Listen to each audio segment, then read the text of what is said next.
Okay, I noticed that the FAA sent you a letter also. In fact, it's a copy of the letter to the county.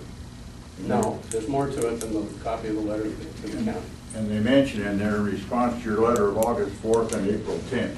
Right. Well, I'm quite concerned because that's addressed to Mr. Jay Hupp, Port of Shelton Commissioner, but I didn't get this letter. I didn't see this letter until I got my commission pack. Right. And we've discussed this before. In every letter that I have sent to the FAA headquarters, I have at least told John. Now, whether or not he passed it on to you or not, I don't know. I don't know what goes on in those conversations. But there's no letter that's come out of my house to the FAA that I have not talked to John Dobson about and told him that I sent it. He didn't ask me for any copies. That's why you haven't seen any copies. The reason you haven't, the reason I didn't hand them to you is because I didn't want to shove it in your face. There was enough heat and smoke going on between us without me saying that was my last message. Well, I appreciate that, Jay. Thank you. All right. However, you signed your letter, Jay Hupp, Port of Shelton Commissioner. That gives the impression that this commission concurs with your thinking. That absolutely does not. Well, in your mind's eye it doesn't, but in mine it does. Well, if you go back through all of the letters that I've written, I have been abundantly clear in every letter that I've written, both to the FAA and to all the congressional delegation, that I am speaking as a minority voice, elected official, and I'm not speaking for the commission. It's been abundantly clear in every letter. Well, I guess that's what doesn't ride well with me. This is not the Supreme Court. You don't get a dissenting opinion. This commission votes on something. If two of the three guys say no, the third guy is dead.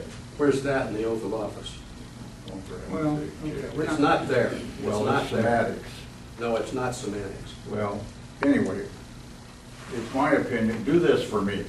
When you write letters to the FAA, don't sign it as a commissioner, just sign it as Jay Hupp. I'll sign it as I please, sir. Okay. Back to the argument.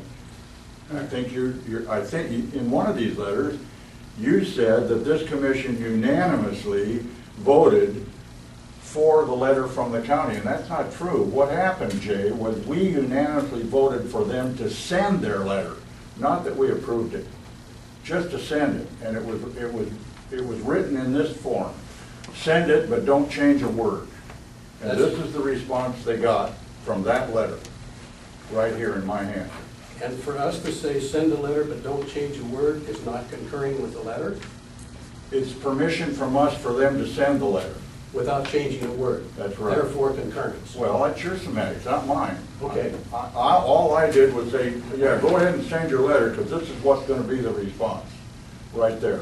Now, are you telling me that you don't think this is a no, this letter from the FAA to the county? Oh, I think it's a bantering back and forth between a public official that's taken a position with another public official that's taken a position. That's all. Well, I'd sure be interested in our attorney's opinion, but I'm not going to ask him. And the reason I'm not going to ask him is because I don't want to belabor this thing. I think you got my point. I don't want you representing me to the FAA because I don't agree with you at all in this matter. I have not represented you to the FAA. I've made it abundantly clear in every letter that I've written that is me talking, not this commission. Well, I don't get your letters, so I don't see it. You can have them if you ask for them. Yeah, well, I should get them because you wrote them as a commissioner. No, I just told you, Tom, I didn't give them to you because I didn't want to shove it in your face and raise the temperature on this issue. Well, what are you doing right now? Okay. Well, we're not I going to. think you asked me if I had an opinion on this, and that's what I'm doing right now. Well, you're real good at debating. Okay. We're not going to solve anything between these. Sure we are. That's good, healthy Okay. banter. It's okay. It's all right. I understand that. But the FAA has made the ruling. Now, if somebody's going to fight that ruling, that's another story. I think it's I think it's perfectly clear in Mr. Fritz's answer to the county. Well, you know what it reminds me of? Why don't you go try and dig a well without asking somebody if you can do it? Why don't you try putting in a septic system and not talk to the people that are in charge of that stuff and see what happens to you if you do it without approval? And that's exactly what we're up against here. People want to continue the fair without FAA approval, and you can't do it. You simply can't do it. It's the law. And this is the correct response, and it's the correct thing for us to do, to tell you guys, if you want a fair, where are we gonna move it to and how are we gonna pay for it? We'll help you all we can, but we're done. I mean, we're dead, in my opinion. It's over. This letter is emphatic. And it's about the third one I've seen that I consider emphatic. Okay, I'm not gonna belabor it anymore. Okay, what we need out of all of this is, we need a plan of where we're going. And we need it tomorrow. Yesterday. Well, we're not going to do it. You've been trying to get that for a year. But we need a plan. And there are people that are working toward that. And I fully support their plan, or their efforts to come up with a solution. But we need to keep pushing to get that done.